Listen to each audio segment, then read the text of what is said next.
Lahore high court کا انتظامی افسران کی نگرانی میں الیکشن نہ کرانے کا حکم۔ الیکشن کمیشن نے آروز کی ٹریننگ روک دی۔ سیاسی حلقوں میں انتخابات کے وقت ہونے پر نہ ہونے پر بحث چھڑ گئی۔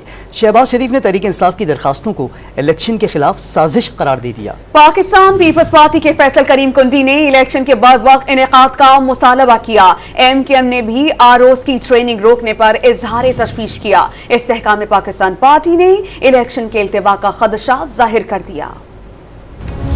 لاہور ہائی کورٹ کی جانب سے عام انتخابات انتظامی افسران سے کرانے سے متعلق الیکشن کمیشن کے نوٹیفیکیشن کی معطلی کے بعد الیکشن کے بر وقت انعقاد کے حوالے سے 6 مگوئیوں اور قیاس آرائیوں کا سلسلہ شروع ہو گیا۔ جسٹس علی باقر نجفی نے عام انتخابات کے لیے آروز اور ڈی آروز بیوروکریسی سے لینے کے نوٹیفیکیشن کے خلاف پی ٹی آئی کی درخواست پر محفوظ فیصلہ سنایا تھا۔ الیکشن کمیشن میں ڈسٹرکٹ ریٹرننگ آفیسرز کی جاری انتخابی ٹریننگ روک دی گئی ہے۔ نون لیگ کے صدر شہباز شریف نے دعویٰ کیا کہ تحریک انصاف عام انتخابات کے خلاف سازش کر رہی ہے۔ پی ٹی آئی انتخابات سے فرار حاصل کرنا چاہتی ہے اور نہیں چاہتی کہ ملک معاشی طور پر مضبوط ہو۔ پیپلز پارٹی کے رہنما فیصل کنڈی نے واضح کیا کہ عدالتوں کا ہمیشہ احترام کیا، بس الیکشن وقت پر ہونا چاہیے۔ پاکستان پیپلز پارٹی نے ہمیشہ عدالتوں کا احترام کیا، چاہے وہ فیصلے ہمارے حق میں آئے ہیں چاہے وہ ہمارے خلاف آئے ہیں۔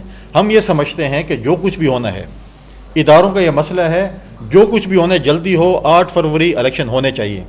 ہم الیکشن ملتوی ہونے کا بہانہ نہیں دیکھنا چاہتے۔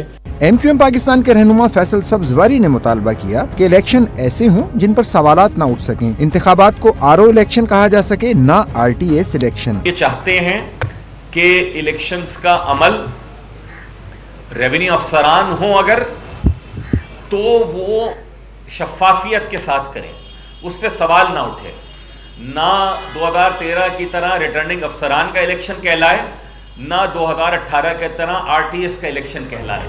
استحکام پاکستان پارٹی کی ترجمان فردوس عاشقوان نے پی ٹی آئی پر انتخابات ملتوی کروانے کی سازش کا الزام عائد کیا۔ دعویٰ کیا کہ ڈی آر اوز اور آر اوز کی ٹریننگ روکنے کا اقدام الیکشن ملتوی ہونے کا سبب بن سکتا ہے۔